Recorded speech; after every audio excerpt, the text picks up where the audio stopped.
Vamos estudar hoje o discurso escatológico que está no Evangelho de São Marcos, no capítulo 13.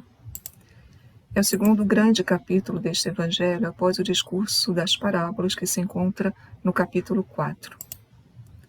O tema é a consumação da história, que aponta então para a parousia do Senhor. A finalidade desse discurso não é descrever o fim, mas chamar a vigilância. Vemos isso através de diversas entradas que há no discurso e, sobretudo, porque o discurso termina com essas palavras, com a ideia de vigiar. O discurso pode ser considerado em suas partes. No início, nós temos uma introdução, onde aparece Jesus e alguns discípulos que lhe fazem uma pergunta. E isso é que dá, então, ocasião para o discurso. A partir do versículo 5, Jesus começa a falar e descreve os sinais precursores do fim dos tempos. Em seguida, ele fala da parousia do Filho do Homem, a sua vinda gloriosa no fim dos tempos. E, por fim, ele mostra a importância de vigiar, porque o dia e a hora não são precisos, não são indicados a priori. Na introdução, versículos 1 a 4, nós temos logo de início uma indicação que não é simplesmente geográfica, espacial.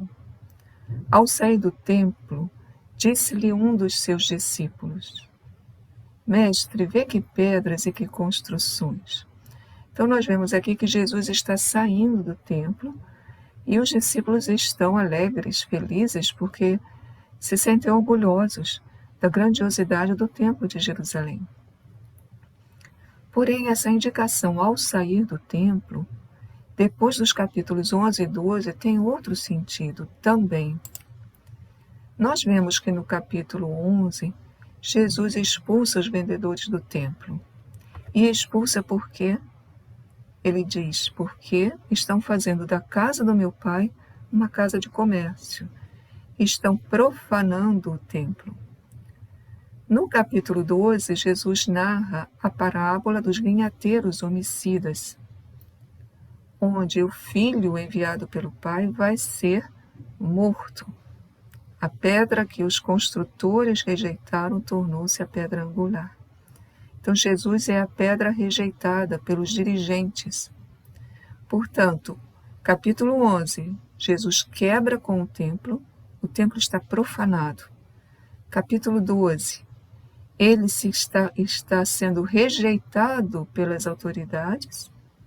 E agora no capítulo 13, então, ele sai do templo.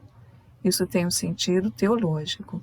Ele está deixando para sempre aquela construção. Não é mais o local ali de adoração a Deus. Inclusive, quando os discípulos falam da grandiosidade do templo, Jesus responde o quê? Vês estas pedras? Essas grandes construções?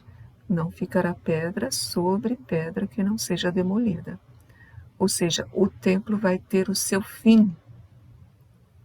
Onde então estará o local para a verdadeira adoração a Deus? Marcos não explicita isso, mas João, no capítulo 2, explicita, a partir dos do versículo 13 seguintes. Ele falava do templo do seu corpo, quando Jesus disse, destruí vós este templo, eu o reconstruirei. Então, juntando aqui ao Evangelho de Marcos a mensagem do Evangelho de João, nós vemos que o local da adoração agora não é mais Jerusalém. O local da adoração é Jesus. Jesus é o verdadeiro templo. É através dele que se pode adorar verdadeiramente a Deus. Jesus, então, saindo do templo, vai ao Monte das Oliveiras, que está exatamente na frente do templo. Há um vale, descendo aquele vale, subindo do outro lado, não muito longe, se está no Monte das Oliveiras e se vê muito bem a esplanada do templo. Então, Jesus está no Monte das Oliveiras, diante do templo, quando 3 dos seus mais íntimos, aliás, 4 dos seus mais íntimos discípulos, lhe perguntam: dize-nos, quando isto acontecerá e qual o sinal de que essas coisas estarão para se consumar? Essas coisas são aquilo que Jesus mencionou. Não ficará pedra sobre pedra. A pergunta dos discípulos é dupla: quando? E qual o sinal de que isso vai acontecer? Eles querem estar precavidos, digamos assim. Jesus vai, então, responder a essa dupla pergunta com o discurso que vai se iniciar logo no versículo 5. Mas o fato de ele falar esse discurso sentado no Monte das Oliveiras tem um significado teológico mais profundo, porque lembra o texto de Zacarias 14:4. Vamos ler aqui a partir do versículo 3. Ali no capítulo 14 de Zacarias se fala que os povos vão ser aniquilados e que Jerusalém vai ter uma grande glória. E diz então, no versículo 3, então o Senhor sairá e combaterá essas nações, como quando combate no dia da batalha. Naquele dia estarão os seus pés sobre o Monte das Oliveiras. Os pés de Deus é uma maneira de falar a presença de Deus. Para esse juízo contra as nações, isso ocorrerá estando Deus no Monte das Oliveiras. Estarão os seus pés sobre o Monte das Oliveiras, que está diante de Jerusalém, vejam lá, frente ao templo, na parte oriental. É claro que o livro de Zacarias fala da aniquilação das nações e da glória de Jerusalém. Aqui já é diferente. Vai ser a própria aniquilação de Jerusalém, não ficará pedra sobre pedra, e a glória do Cristo ressuscitado. Quando então acontecerá, isso será dito logo a seguir. Mas essa resposta vem primeiro só a esses 4 discípulos, Pedro, Tiago, João e André, a sós. No entanto, no final do discurso, lá no versículo 37, Jesus vai dizer: o que eu digo a vós, vós 4, eu digo a todos. O quê? Vigiai. Então, esse anúncio que foi feito primeiramente para um grupo reduzido deve chegar a todos. E a ideia fundamental é vigiar para quando isso acontecer. Começa então o discurso, né, que, partindo dessa constatação das pedras do templo, vai falar sobre os eventos finais. O primeiro momento do discurso, nos versículos 5 a 23, fala dos sinais precursores do fim. Antes do fim haverá sinais. Então Jesus começou a dizer-lhes: atenção, para que ninguém vos engane. Muitos virão em meu nome dizendo: sou eu, e enganarão a muitos. Então, atenção, ou seja, fiquem atentos. Muitos virão em meu nome dizendo: sou eu. Não se trata aqui daqueles falsos messias que vieram antes de Jesus ou mesmo no tempo de Jesus. O livro dos Atos dos Apóstolos também menciona isso. Porque aqueles eram falsos messias, anunciando o Messias de Israel. Aqui, os que vêm em nome de Jesus, ou seja, eles sairão de dentro da comunidade cristã, ou pelo menos quererão se passar como pessoas da comunidade cristã. Muitos virão em meu nome dizendo: sou eu, e enganarão Qual é a atitude do discípulo de Jesus?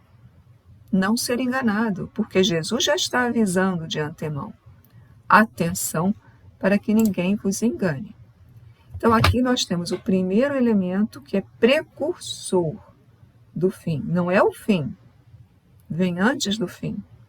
O aparecimento de falsos anúncios e a atitude da comunidade cristã, que esse discurso todo está querendo também inculcar, é ficar atento, precaver-se. Outros sinais do fim. Quando ouvirdes falar de guerras e rumores de guerras, não vos alarmeis. É preciso que aconteçam, mas ainda não é o fim. Veja, não é o fim. Haverá terremotos em todos os lugares e haverá fome. Isso será o princípio das dores do parto. Então, ainda não é o fim. Guerras e rumores de guerras, terremotos, fome, tudo isso faz parte do anúncio dos profetas, quando eles anunciam uma grande calamidade. Então, a ideia aqui é que haverá um momento de grande tribulação, um momento do juízo de Deus que trará um grande sofrimento. Esse sofrimento aparece ali na ideia das dores de parto, uma expressão que aparece muitas vezes no Antigo Testamento, uma imagem no fundo, para falar de um sofrimento muito forte, depois de um sofrimento do qual a pessoa não pode se esquivar, a mulher não pode dizer não quero sentir. Quando chegam as dores do parto, chegam. Dependem dela. Assim também o fim, a consumação da história, um sofrimento que independe do ser humano, mas que está dentro da providência divina. Por isso é que diz ali, na segunda linha, é preciso que aconteçam. Esse é preciso que aconteçam não é um determinismo da parte de Deus. É um modo de falar que tudo vai estar sob o controle de Deus. Deus já sabe de antemão. E Ele saberá, então, tirar disso tudo um bem maior. As dores de parto têm também outro significado, porque a mulher que está sofrendo e dá à luz, como diz o próprio Evangelho de João, no outro Evangelho, diz, no capítulo 16, quando a mulher está para dar à luz, ela sofre, mas depois ela nem se lembra mais, pela alegria de ter trazido um homem ao mundo. Aqui, nós temos também essa ideia. As dores de parto são um momento de sofrimento, mas também elas dão lugar a uma grande alegria, que é um novo nascimento, que é uma nova vida. Então, o fim dos tempos trará consigo um grande sofrimento, como sinal precursor, não exatamente no fim, mas antes já se sentirá isso. Mas depois, quando acontecer o fim, haverá uma grande alegria. Nós temos então aqui os dois outros elementos precursores. O primeiro foi a vinda dos falsos enganadores, dos falsos anunciadores. O segundo elemento, guerras e rumores de guerras. E o terceiro elemento, terremotos e fome. A ideia de que tudo está nas mãos de Deus aparece aqui, e também a ideia de que não é só sofrimento, é um sofrimento que leva à alegria. E aí, concluindo esses elementos, nós vemos que Jesus fala, ficai atentos, ficai de sobreaviso, não se deixem enganar, atenção. Ou seja, é só o início do fim. Ficai atentos, o fim já se iniciou, mas, como ele falou antes, é só o princípio das dores, é só o início. Na verdade, com a ressurreição de Jesus, nós temos o início do fim da história. O texto de São Paulo aos Gálatas diz exatamente isso. Quando chegou a plenitude do tempo, Deus enviou o seu Filho. Então aqui nós já estamos na plenitude do tempo e já vemos, portanto, sinais desse fim.